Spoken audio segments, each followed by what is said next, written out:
these Tibetan monks would be up in the frigid temperatures with totally freezing environment, and they would be able to harness their breath and temperature control so much they would put wet sheets on their back and create temperature to dry them in the frigid environment through breathing. And this has been going on for thousands of years. On a scale of 1 to 10, how would you grade your breathing? Chances are good you give it a 10 or an 11. It's kind of a weird question to ask yourself, but it's definitely one worth looking into. Because chances are good you're breathing closer at a 2 or at best maybe a 3. Which brings me to this month's guest, Danny Massa. Danny is a husband, a father, a New York City firefighter, a contestant on CBS' most popular show Survivor, and a trained, certified Wim Hof instructor. For those of you who don't know, the Wim Hof breathwork technique has a ton of health benefits, including increased energy, helping with depression and anxiety, and overall creating distance between stimulus and reaction, giving you an opportunity to respond rather than react. Danny and I dove into what it's like to be on Survivor, Wim Hof breathing techniques, how he became a certified Wim Hof instructor, and much, much more. I hope you enjoy the conversation. It was one of my favorites. Episode number 460 with Danny Massa. Enjoy. Hey, this is Danny Massa, and this is Vinny Brusco Show. And here we go. Welcome, buddy. I'm so glad we were able to put this together. This is so cool. I've said this before. It's like, this is like what I've heard 10,000 people talk about in a bar before. Like, dude, we're going to do a podcast. We're going to do it right. I got a shed in my backyard. This is so cool. Thank you, man. It's like being inside my brain. That's what I always tell people. Like, this is what it's like to be inside of my brain. So welcome to my brain. I like it. It's fun in here. It is a beautiful form of expression to actually build something that represents what you're, that's like the human conundrum, right? It's like having drive and like wanting to like chase things down, but not forcing them. That's always like where you want to find the balance. Just like, what's the word I'm looking for? Flow? Yeah. Flow or ambition. It's like a happy balance between ambition and like also and contentness. Like you don't want to be one or the other. That is a conundrum. I think that's a thing that most men interface with and probably have problems with, is that, you have ambition, right? But then you have this guilt of feeling like, I do. I can only speak for myself, but wanting more is not a bad thing. It's the relationship with the more where we get fucked up, right? When the more becomes your identity, when the more becomes the only thing you're focused on, you leave your other responsibilities to the side, then that's where it becomes a problem. But ambition itself is a great thing. This is my brain. This is what I love to do. This is my expression of the self. You know what I mean? Yeah. And like you said, like you didn't like, you tried to force it at first. And then, yeah, I knew I wanted something in here, but I couldn't figure it out. I just couldn't piece it together. And then it slowly over time started to evolve and became what it is now. I put up, so you noticed the quote that I have here, which is one of my favorites, but behind you is another one. And it's comparison is the thief of joy. And you said that on the last episode that you're on, and it's one of my all-time favorite quotes. I said it a few times. Yeah. So obviously you only get like the edit that they show. I said it like a few times throughout. And that is, that's like a baseline for me. It's like, what if I feel as though I am, not happy where I'm at? It's like, am I not happy because I'm not happy like internally, or am I looking at things and being like, man, over there looks cooler than where I'm at now? And like, usually that gives me a baseline, whether I'm actually, not content with where I'm at, or am I looking at other people and creating a facade in my head of like, oh man, that, the grass is always greener kind of thing. Well, and social media obviously expedites that like crazy, right? Oh, dude, it's a mental disorder. Like it's a disease that, it's like any other addiction that we all have. It fills the void of something, and then when it's not present, it's gonna all come crashing down in another facet. Yeah, the comparison narrative is a rough one because I get caught in that loop very, very often. And that's why that's there. It is a reminder when you stop and you go, it's depriving you of joy and then really of presence. And I think that's where most joy or happiness or love, whatever word you want to use there, I think that's where most of it comes from, is being very present in a moment. And I think for me personally, when we're talking about flow, this is my flow. This is where I am most present. And the weird thing about it is flow also brings like a sense of omnipresence where like you're participating, but you're also kind of not there as well. Yeah, 100%. And when you're in flow too, it's like I feel as though you pick up like on energy instead of like comparing, being like, oh, why am I not as good as this human being or that human being? It's more of like you're actually in tune with the energy that you're around. So when people are doing great things around you, you just do greater. Like a rising tide lifts all vessels, kind of. Yeah, I love that one too. Yeah, rising that is good. tide lifts all vessels. Like, whenever a human being is doing great, like there's not like a limited source of like doing cool shit. but it feels like there is, right? It feels like Yeah. like if you're not on the forefront of it, or if you're not doing it, it's getting taken away from you. You're like, wait a minute, why is this guy or that guy? And that's where the comparison narrative comes in. But you're right. It is, it's abundant. It's like love. Like, I know you're a father and you know that feeling of like, it's endless. Like it's an endless feeling of fulfillment and joy. And it's a deep well and it never runs dry and it just goes deeper and deeper. And I think that's so much of what I pursue in my own personal life, just, the depth of myself. And I know that's something that you've also kind of dove into as well, with obviously the breath work and the cold plunge and kind of exploring the inner world more so than the outer world. Yeah, disconnecting from what we perceive as like the norm, or like external. When you're in an ice bath or doing breath work, it's like it's like a beautiful quote, a beautiful quote over there. It's like you are truly alone with your thoughts, or your ability to shut down the thoughts, which is a skill in itself. What I found remarkable when we did a workout at your house, and then we did a run, and then we did the ice bath. Oh yeah, and a great time. And I've done the sensory deprivation thing. I'm an avid meditator.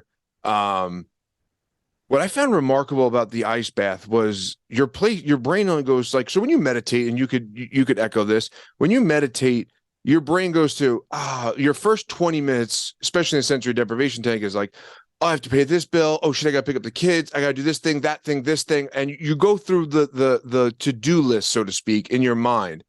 And then all of a sudden, maybe after 20 minutes or so, the dust settles and then something else arises, in my experience. In the ice bath, your brain only goes to two places. It's fucking cold in here, or your breath. And you did a great job facilitating it. So I think that's a big part of it, is like you guided through the actual breathing, but your brain only goes to two places. And that's kind of, it forces you to be there, or else it's just fucking cold. There's no to-do list in your mind anymore. Yeah, it forces you to be present, or the opposite of present, which is get the fuck out of there. Right. You're gonna do one of those two things. And like the thing about ice baths and cold exposure is you have to feel. And the fact of the matter is, I've seen dudes and some people have like insane mental resilience and fortitude, and like and their journey is their own, like where you get in the ice bath and you just like, I've seen people hunker down. And like, especially I teach a lot of like MMA fighters. I was over at Animals MMA in Yonkers, and I did a class, and some of the dudes just hunkered down and just stayed in the ice bath 2-3 minutes, miserable. And it's like, you fought it. And it's like, I don't like that. I think it's, everybody's journey is different. So you can fight it. But the fact of the matter is, dude, that's nature.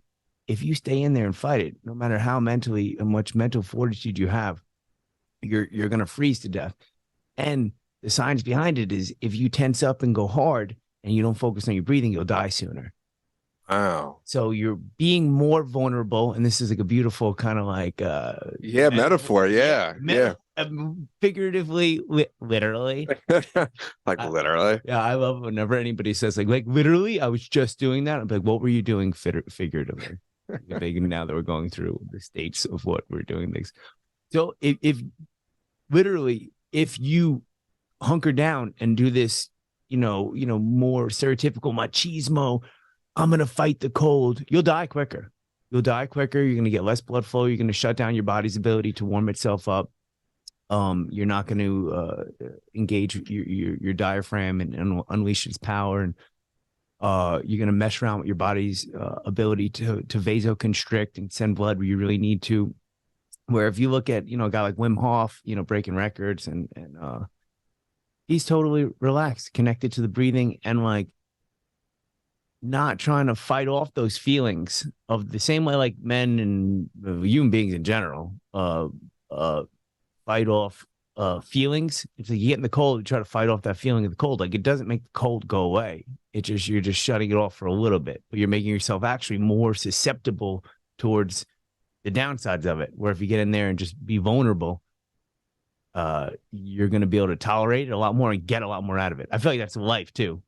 No, it's definitely, and I think that's one thing that the cold or even jujitsu or any personal endeavor, I think that's what you get out of it at the end. Like I can only speak for myself, but in my own personal journey, the more I am squeezing onto life, holding that sand with that tight grip, the more it's pouring out of my hand. But when I cup it or I just cup life and allow life to flow, right, then it does seem like it flows in a more natural, but progressive and forward moving way, right? Like you think that you're going to fight it, like to your point, but the fighting is not where the progress is. It's the letting go of that. But that's so, I mean, it's hard to do mentally, spiritually. If you could bottle that letting go and have it instantaneous, you'd be the richest man in the world. Oh man. Are you saying that we should be water, my friend? What I'm saying is that maybe we are water. Maybe we are water, but we don't realize that we are water. I think we're cracking through right now. We're breaking it. So how did you get into the Wim Hof stuff, the breathing, how did you get into your own kind of journey with that? So just like a ton of other people, I've gone through my own, everybody's journey, trials and tribulations, and dealing with anxiety, hyperactivity, and angst, and just not being, not feeling like fulfilled. And I read James Nestor's Breath. Basically, it really highlighted just nasal breathing, but it just made me think about breathing. And the more I thought about breathing, the easier time I had slowing down, kind of like just connecting. And then once I was able to slow down, I could connect to more human beings. And was always like, relatively like optimistic, but kind of like too fast paced and impulsive. Something I definitely still battle with. Like now, it's just kind of like I like it. Go, like trigger pull, go. Right. When I started like actually just taking time and thinking about breathing and thinking about like mechanically sound breathing, make sure I'm doing something. You're gonna do something, do it right. It's like, all right, well, you're gonna breathe either way. You might as well do it right. And it corresponds with every single thing you do. So I started nasal breathing, and then that just opened up the floodgates towards like every single thing that I did. And then that led into the Wim Hof breathing. I did a couple rounds of that. And as soon as I did the Wim Hof breathing, how I felt after, I was just so I always thought that you had to use a substance, right, to get altered state of mind, right, and then do a couple of rounds of Wim Hof breathing, and I'm like, dude, I felt one way, and then I did the Wim Hof breathing, and I felt another, and that other was better. And I didn't take a thing. I didn't do nothing happened besides my breathing. And that was just mind blowing to me. And then once I dove deeper and deeper and deeper and figured out like how to teach it, I felt like, oh man, I felt like I'm just, I wanted to show my buddies like, dude, this crazy rooftop bar. They have the best food. They have this. Yeah. You got to try this breathing shit, man. You got to try breathing, man. It's awesome. It's like this new thing. It's called breathing. Yeah. I'm like, dude, I've been breathing. Like, no, you're fucking doing it wrong. Right.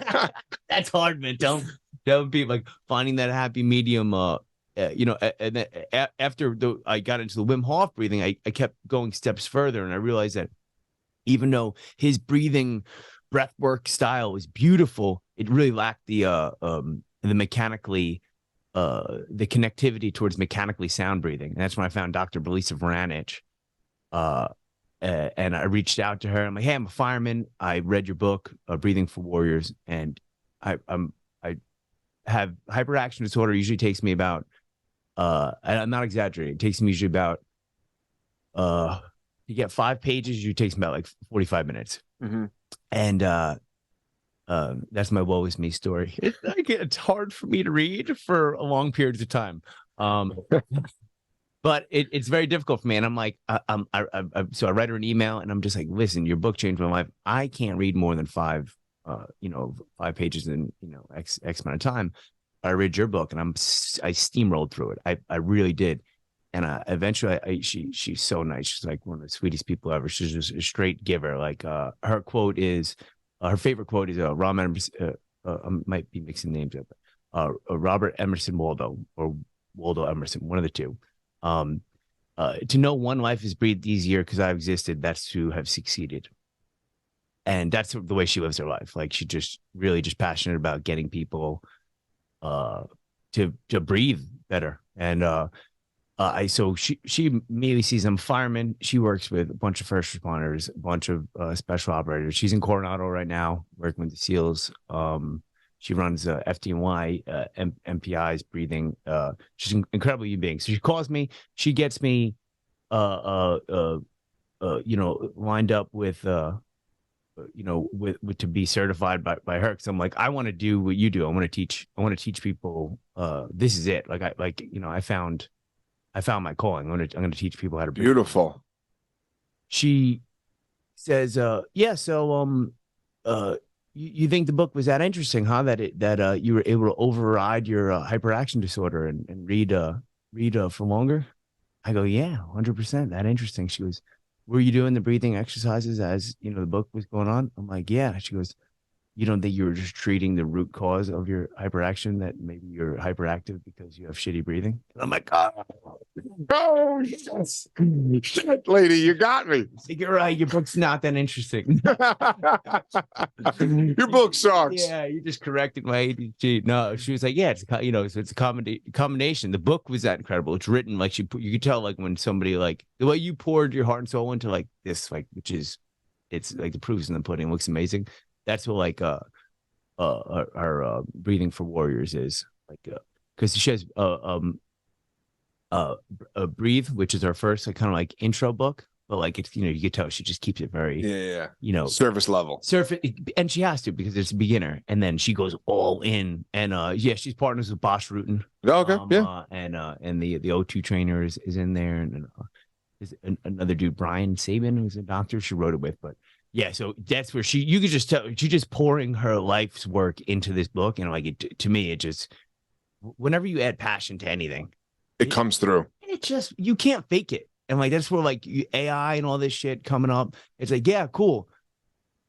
When they start to when I see an AI and I'm like, wow, I'm convinced that it's passionate. I'm like, that's when I'll start getting like, you can't make when AI conveys human essence and energy of passion.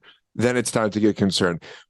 How in comparison to the way you were breathing before and the knowledge and the experience that you have, what was the changes that you made that enhanced your breathing? Because you, again, to your point, you think, oh, why not fucking breathe? And when we were doing the ice bath, you were saying, who breathes perfectly? Children. Mm-hmm. And then I went home and I observed my son, who's 3, because again, I'm thinking now, he's less immersed in the education system. He's not sitting down as much. He's not doing all the run-of-the-mill things in school. So he's a little bit more free. So therefore, my daughter, who's 8, is now in the system, right? Yeah. My son, who's 3, he's 4 now, but he's not immersed in the system. So I watched his breathing, and it was spot on to what you said. Like he was breathing as like an animal almost.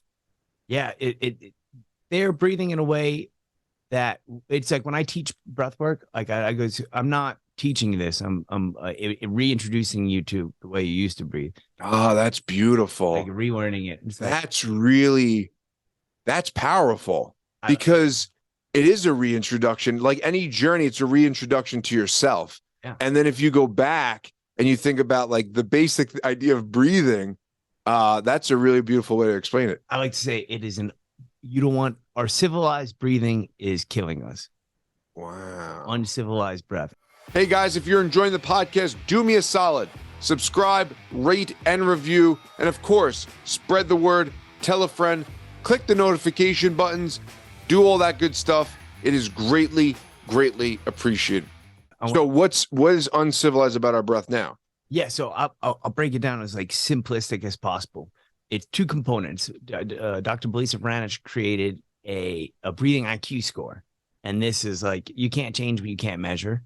And like this takes out the guesswork. Like you have like yoga, like breathe in and let go. And that's all beautiful. Like anytime you're taking time and you're just like, I'm just going to focus my breathing. If you're breathing not mechanically sound, like it's really good for you. Like there is a plethora of studies about breath work in general. Even if you breathe shitty, it's still good to do. So, and then you have tactical breathing, box breathing. Sure. 4, 4, 4, 4. And that's also very, very beautiful.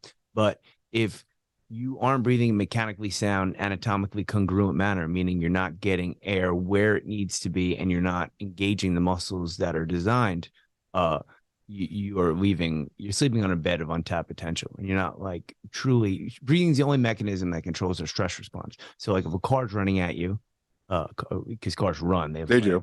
Oh, if a car is coming at you on its wheels really fast, and you look and you catch it, you're going to go, because that's our natural response to do that. It's inhale is sympathetic, fight or flight. Right. But when your son and daughter come, you just get home from work and they give you a big hug, you go, ah. Right. That's love. Rest and digest. Parasympathetic.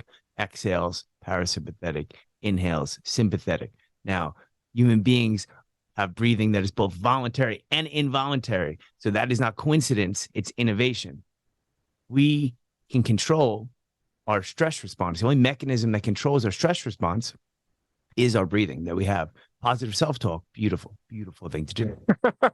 All good stuff. Way better than negative self-talk. Sure, of course. Changes your biochemistry, in really, in acute manner. It can change your biochemistry in acute manner. Over years, you can negative self-talk with. Do the same thing. Yeah. But in acute manner, your breathing will change your biochemistry immediately. You will alter your adrenaline release. You will alter your cortisol. So, if you're breathing and you're engaging your diaphragm splits our whole body in half, and the diaphragm is going to communicate via the vagus nerve. Runs through vagus nerves. Latin wanderer. Goes to our entire body. Right. It's the longest nerve in the body, right? Yeah. The biggest, longest nerve, right? Mm-hmm. Connects to everything. And it has, I'm going to butcher this, so I won't try to be like too scientific with it, but like the speed in which it communicates is up amongst the highest in our body, like how quickly the messages get received. So it will communicate to our body whether we want to be in sympathetic, fight or flight, or parasympathetic. But if you're not engaging your diaphragm, at will, then you're kind of a victim to circumstance, as opposed to if you are using your diaphragm, you can manipulate your stress response. And the way we know we're using our diaphragm is first you're going to say location of movement. So if you put your right hand here and you on your belly and your left hand in your chest and you took a bunch of breaths. So I'm going to breathe how people mechanically unsound breathers would breathe. I'm breathing into my chest in Dr. Belisa's school breathing class that I'm certified in. We call that a vertical breather or paradoxical breather. Breathing into your chest. You're breathing into anatomical dead space. You're wasting breaths. Alveoli is the only place where gas exchange takes place.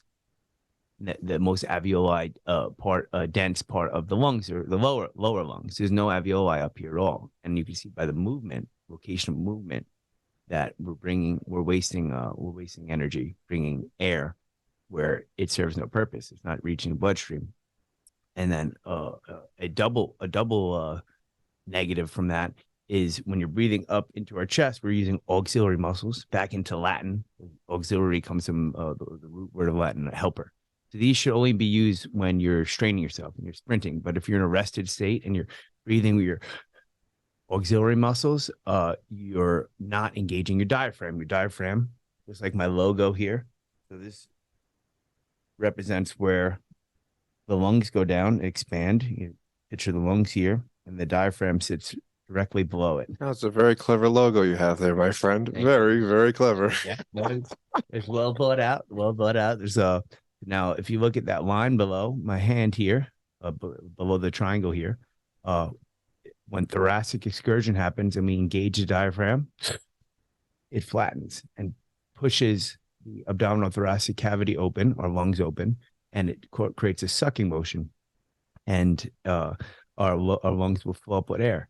If you don't engage your diaphragm, you breathe into your chest, it just stays there. And just like all other muscles, it atrophies.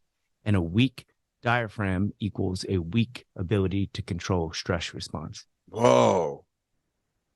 It's funny because when we did the workout and you're like, all right, breathe, and you're watching me breathe, like I didn't realize it. Like that's the thing. Like you're like, oh yeah, I'm just breathing. Like I'm breathing for like how do you think you breathe on a scale of 1 to 10?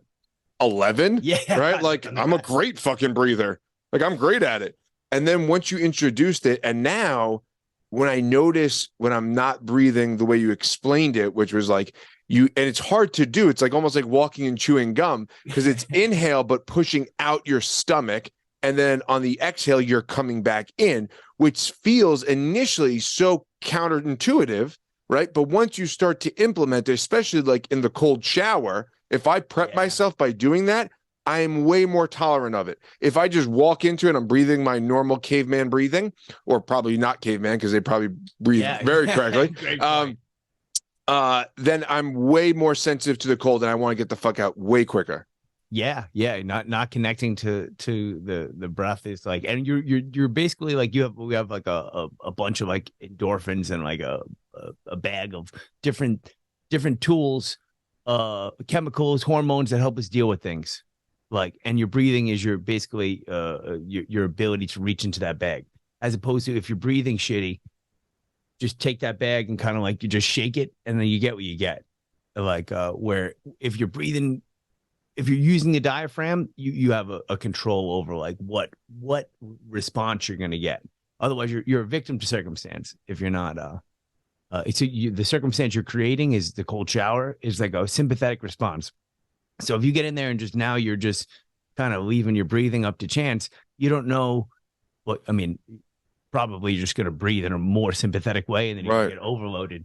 But if you go in and being like, I'm going to go and I'm going to treat this sympathetic stimuli with parasympathetic breathing, then you could balance out and then you find peace with it. Another beautiful metaphor, right? It's the yin and the yang. No, but it is this yin and yang balance of energies that you are capable of controlling within your own ecosystem based off of the external stimulus. And that's something for me was always a line of demarcation, and kind of when I would say I became a man was when I realized that I have the ability to respond to things rather than just react. And whether that be rooted in breath, or whether it be rooted in a mindset, or whether it be rooted in just my own discovery of self, there's a time frame in that moment where I'm triggered, or it's an ice bath, or it's a cold shower, or it's someone sitting in my chest and I'm fully mounted, and I have a choice in that moment to either respond or react. And an older version of me would have reacted, right? You're a cat in a bag in jiu-jitsu when you first start. You're just like, get the fuck off me. But then as you grow and you have more exposure to it and you start to learn some things, all of a sudden you get kind of settle into that space and you realize, okay, now I have to settle into space. And then from there, you can make an informed decision based off experience, based off positioning. And it's no different than life or going to the ice bath or whatever it is.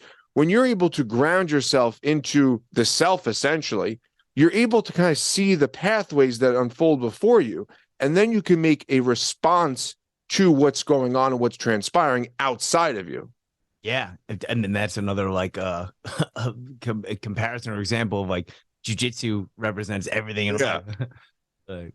It's like oh, things aren't going well at work, go to jiu-jitsu. Yeah, well, it's definitely the remedy for most things in my life. It's just like, all right, let me just because the rest of the day is not gonna get harder than someone trying to choke you for 45 minutes. Like chances are good no one's gonna try to choke me at work. Chances are very good. So it makes the rest of the day pretty easy. Yeah. And you know what's so funny is like that person probably to choke you is like has probably when you go throughout your day, they have the best intention for where they are. Like that person who's trying to actually physically like separate your lungs from air, Right. probably like wants the best for you. Right. They're doing it for your own good. Yeah. Yeah. But some jiu-jitsu people will whisper that in your ear as they're trying to choke you. What's best for you? This is for you. This is for you. I'm doing this for you, not to you. I am life. I am hard. So you got into the breathing, you read the book, and then when did you go and get the certification in the Wim Hof? What was that experience like? How did you kind of transition to getting a Wim Hof certificate? Because obviously Wim Hof is the beacon of light in the world of breathing and cold plunging, and his experiences, his journey has been documented very well. And he's amazing. I mean, obviously his story is remarkable, how he relates to the cold, and he sees cold as basically his God. And that's I guess the great humbling experience he has. So how did you kind of dive into the Wim Hof stuff? So the Wim Hof stuff, Hickson played a part in that. So I watched Choke, like many jiu-jitsu people. And for people who aren't big jiu-jitsu guys, Choke is a documentary about Hickson Gracie being a legend. And in that book, they show his breath work, and they show him also, and this is before it was cool or before there was Instagram, he would just dive into frozen rivers anytime he had the opportunity. And this guy from Brazil, from the beautiful Brazil, for whatever reason, just felt intrinsically connected towards the cold. And anytime he had the opportunity, he would go and do the cold. So I'm like, now we have science. Back then there was no like, really science, or, at least not public. And nobody has more intuition, in my opinion, than Hickson Gracie.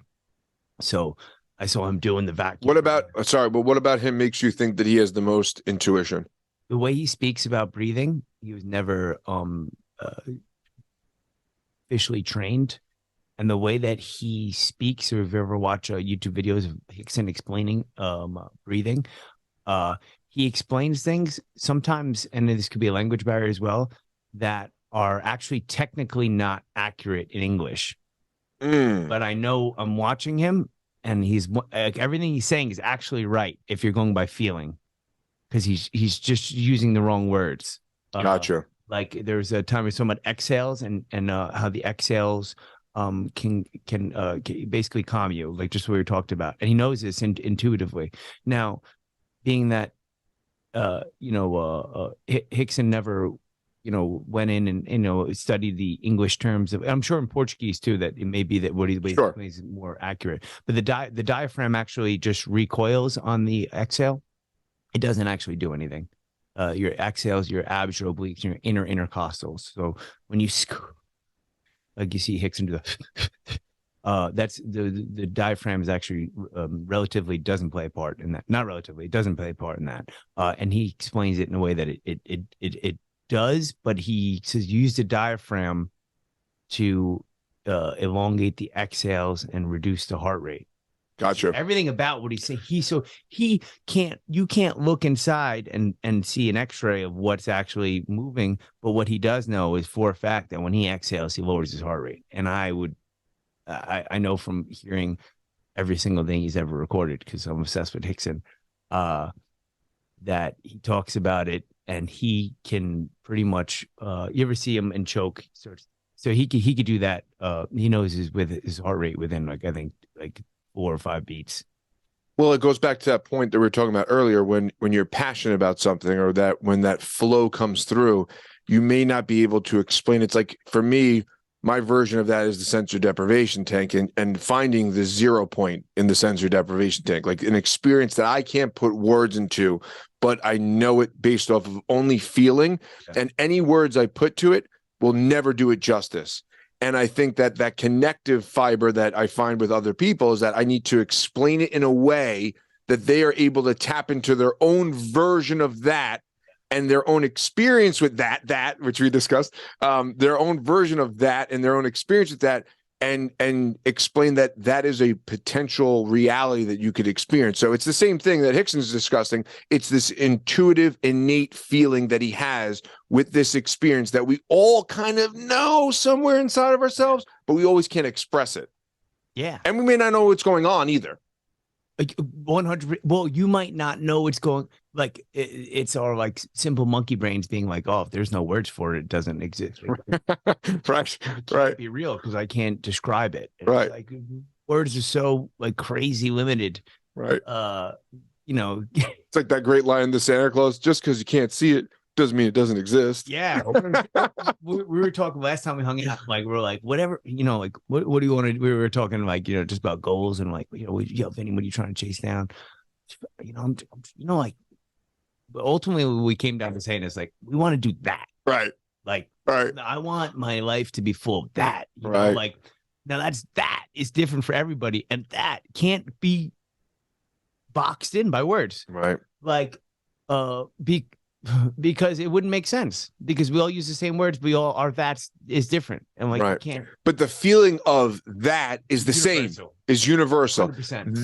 That feeling is what I think drives all of us for the most part. When you could tap into that, Yeah, it's a driving, motivating, ambitious factor, and there's nothing that can replace that. And and we all have our own version of it, and the expression of it is very different. But when you know it, you know it. It's like when you said, "Look, once I read that book, it changed my life. I want to do that." that was it. Yeah, perfect. That was a perfect example. I know for a fact when I read Belissa's book, I go, "Oh, this." Yeah, this and that. Yeah. So the Wim Hof thing. So you read the book. You're now kind of immersed in the breathwork stuff. When did you kind of get into the Wim Hof specifically, and when did you go get certified in Wim Hof? Okay, so I started doing Wim Hof for years, for probably like 4 years. I'm doing Wim Hof, and I gradually I started doing cold showers. And the first time I tried cold showers, I lasted for 7 seconds, legit. And I was like, this is stupid. I'm never getting in the cold again. Fast forward, how many years later? 5, 6? Yeah, it's like, oh, I take exclusively cold showers. I ice bath 5 times a week. I didn't really empower my and this is where like everything comes together. I didn't empower my why with like for my how. The how are we gonna get this? Enduring the cold. Why are we doing this? And I'm like, because it's good for you. But like human beings are that's not how humans work. You can't just say because it's good for you. Do this. It's like telling your kid, do what I say because I'm the boss. It's like that'll get you so far. But like ultimately, like I want like my daughter to be like to know like, okay, Dad, why am I doing this? Oh, well, we're doing this. The reason I'm shutting the TV off is because I want your brain like to be active so that it develops more because it's gray matter and like right. And like even if at the time it doesn't work, like that in my mind is how you empower people and get more beautiful relationship with growth. So I learned that about myself is that, oh, well, how am I doing this? Cold. Why? I didn't know the why enough. And then after reading more and more and then doing the modules, the Wim Hof modules in the class, I started really connecting. Like when I got in there, I had a purpose. And so what was your why? What did you come to? My why was I wanted to be able to not be a product of my environment, of circumstance. And I didn't. Do you think? Sorry, Coach, but do you think that that's an innate why for everybody? Is that the underlying why for most of us? But it's hard to either find that why or express that why. Yeah, I think everybody does it. Like no.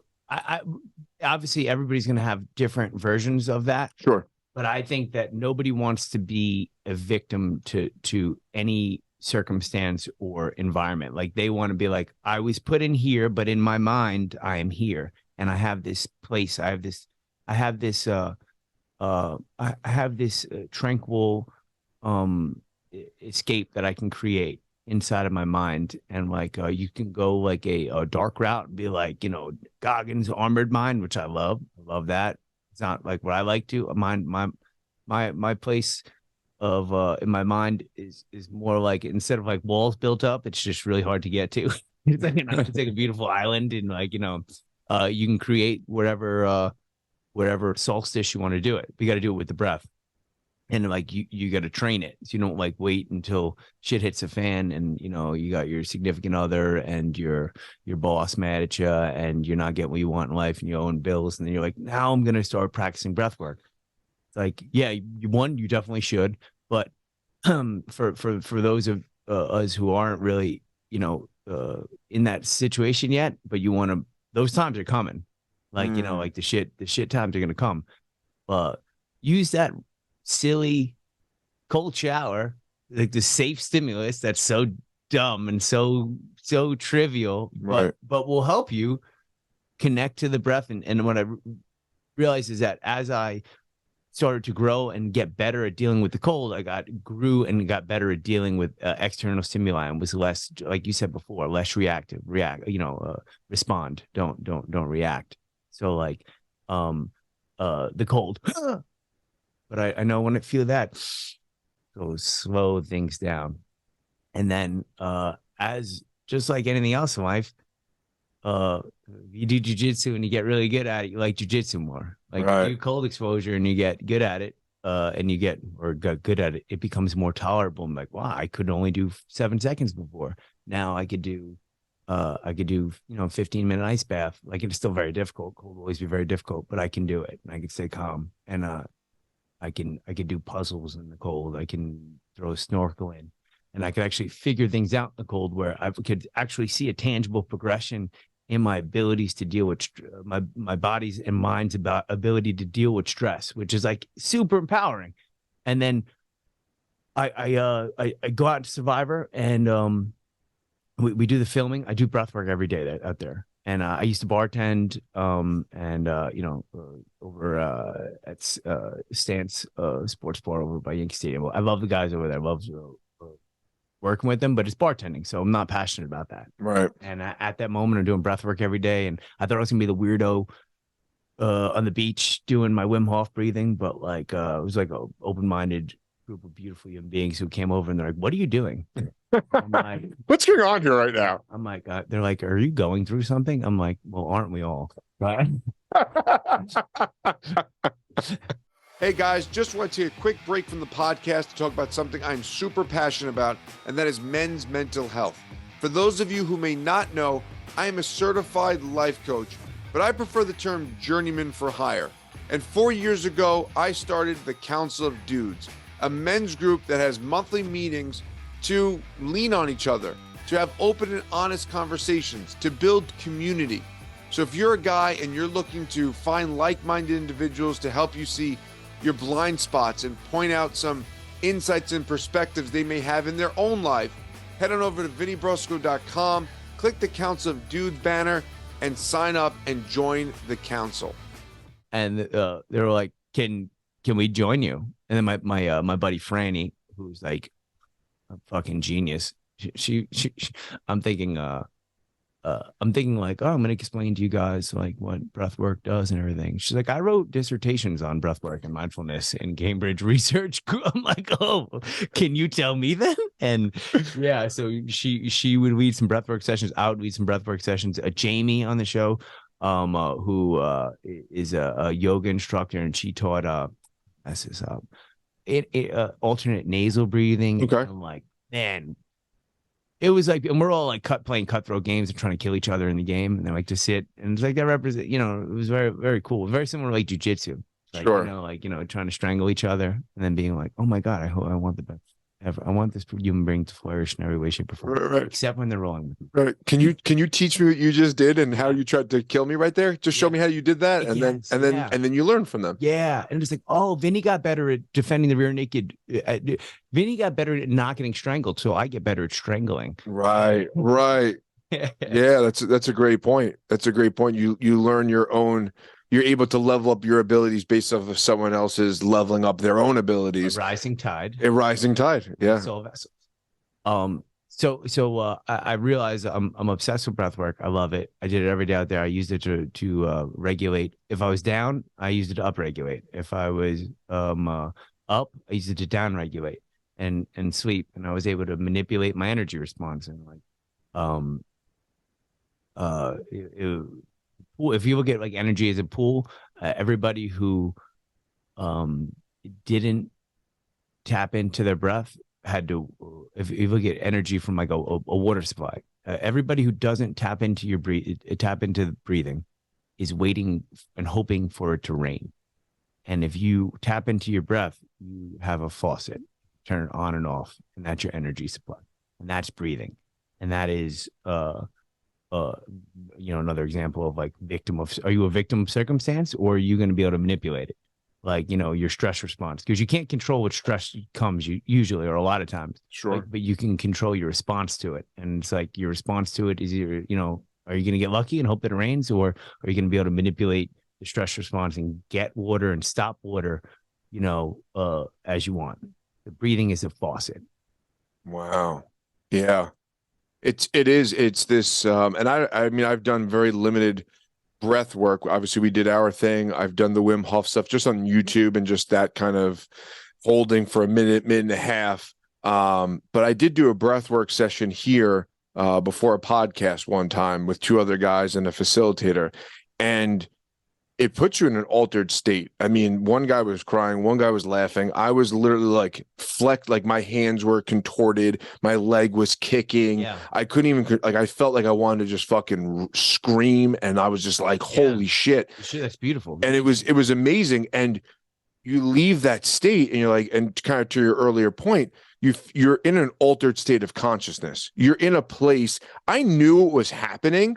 I knew the energy of the room. I knew one guy was crying. I knew the other guy was laughing. I knew my leg was on a invisible bicycle. Yeah. But I didn't give a shit. And I just was like, here I am. Primal. I'm just going to keep on. Yeah, it was very primal. I was just going to keep on using my leg and keep on going. And when it was done, we did a podcast afterwards.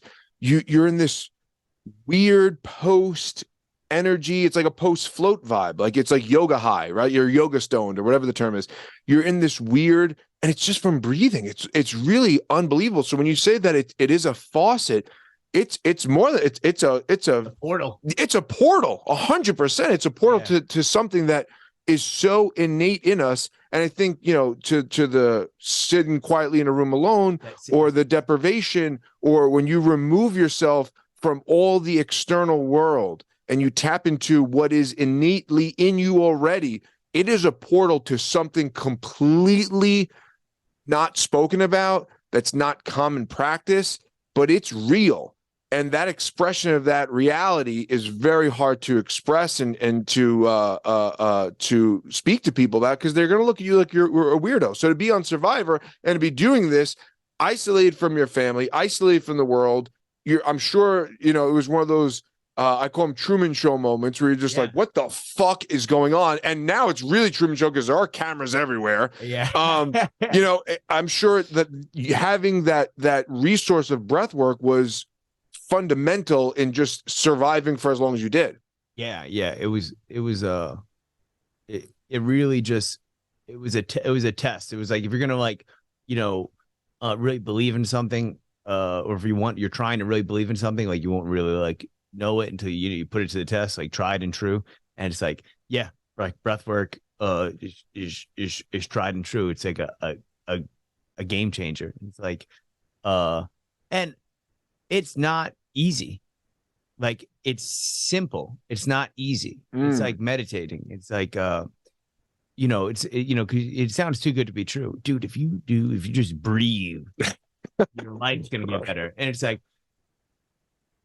all humanity's problems stem from not being you're sitting in a room by yourself and breathing and trying to shut off your language, in your head, and shut off our monkey brains. It's difficult, like, because it's very easy to say, like, oh, it sounds like you're sounding like, a snake oil salesman. Like, oh, so you should teach me this breathing. And it's like, well, why didn't I know about this before?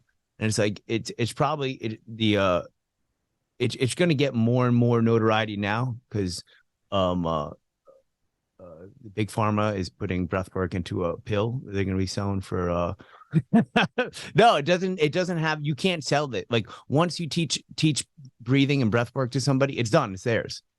You can't copyright it. So it's like of course, like, it's not going to get as much notoriety. You can't make this really a corporation. Like, you can form a community. That's what Wim Hof has done. But like, you can't like teach somebody how to breathe and then call them, be like, how many mechanically sound breaths have you taken? And I'd like 25 cents for, Each one. yeah. Well, it's the great scene from my favorite movie of all time, Jurassic Park. You want to package it, you want to sell it, and now you want to sell it. You want to sell it, right? That's the idea. It's that we think that we need to package and sell all of these things, but the breath work, the ice bath, the sensory deprivation, these are all things that are really as old as time, right? We're getting reintroduced them to today in our culture, and they're becoming very fad and they're very taboo, or whatever term you want to use. We're getting reintroduced to these old ways of being that are not from our origin of country, right? They're from otherworld, feudal Japan and India and all these outside countries and influences. But now it's becoming a fad. It's becoming popular. So we need to go through these like waves of culture where, these things become trendy and cool. And then it all settles down and they go, it's like bell bottoms, right? Right. Like they go away and then they come back. But this way of being and this way of existing is something that is innate in us, and it does stem back as far as mankind. Yeah, absolutely. 8,000. I wrote a blog on this, like the origins of I think it was called like breathwork is a fad. It's like, fads don't stick around for 8,000 years. Right. It's like tummo breathing, and people have used this to manipulate their environments, like no more than the Tibetan monks of tummo breathing, where Wim Hof, and like a lot of people like, oh, isn't Wim Hof just tummo breathing? Yeah, the same way that R&B is jazz. Right. It's like it's its own thing. He cultivated his own thing. Is it inspired by tummo? Yeah, absolutely. But he created his own beautiful like offset of like of that, and incorporate other forms of breath work. And Wim Hof breathing is the R&B to the tummo breathing, which represents jazz. And these Tibetan monks would be up in the frigid temperatures, with totally freezing environment, and they would be able to harness their breath and temperature control so much they would put wet sheets on their back and create temperature to steam them off, and to dry them in the frigid environment through breathing. And this has been going on for 8,000 years. Don't quote me, because I'm thinking I could be wrong, but it's a long fucking time. Thousands of years. Yeah, thousands of years they've been practicing that. And yeah, believe it or not, these motherfuckers could not care less if you knew about it. But that's the beauty of it, right? The purity of it. And that's where it gets bastardized and manipulated, and then you want to package it and you want to sell it and you want to and from where you're coming from with the breathwork stuff, it's like, I want to spread this because of it's that to me. Yeah. Do I care less if people know? I'm going to do it regardless. Right. I'm going to do it whether there's an Instagram page or there's not. Would you do it for free? That's a great barometer. I've had these moments in the shower. It's if I never became a black belt, would I still do jujitsu? And the answer is yes. And the answer is yes. If this podcast never becomes anything bigger than what it is, would I still do it? Yes. Would I still facilitate the men's group? Yes. Well, then you're doing it for the right reasons. Yeah. You're doing it for the essence of who you are. You're doing it for that. And then obviously there's the external world that needs validation, and you need obviously financial compensation to live and exist. Right. So there's nothing wrong with that part of it either. But that's where it gets so, dicey, because, it becomes manipulated. It becomes, you're just manipulating this whole thing. Yeah. Yeah. It's the bummer and the beauty of like, I guess like capitalism. Yeah. It's like, oh, cool. You can do whatever you want. And it's like, okay, but you still have to make money. It's like, you can't and then finding that balance. And what I think is like so beautiful and so like, at least it's refreshing. It's where, you're talking about, we were talking about before, like you can't fake passion come through. And it's like, there's something about like being real. Like I like to like I have a newsletter, like where I do like breathwork stuff, and I'll send out free videos. And in the video, I'm saying, I'm sending you free stuff in preparation because I'm going to try to sell you something. Yeah. And like basically what I want to do is I'm not asking you to just blindly be like, I hope this breathing stuff is good. He's guy's very marketable. He's, you know, on Survivor. He's really He's got a cool logo. got a cool logo. Yeah. I'm like, all right, hold on. Take look at this stuff. I'm gonna take time. I'm gonna send it to you for free. And then ultimately I'm gonna like I'm doing this because I want to get this message out there. And it's really you know, I believe in it. And then also I want to make money off it. That's the goal, man. Thank you again for coming on, man. This was tremendous. I enjoyed the conversation. And yeah, dude, this is awesome. Awesome, man. We do it again soon. For sure.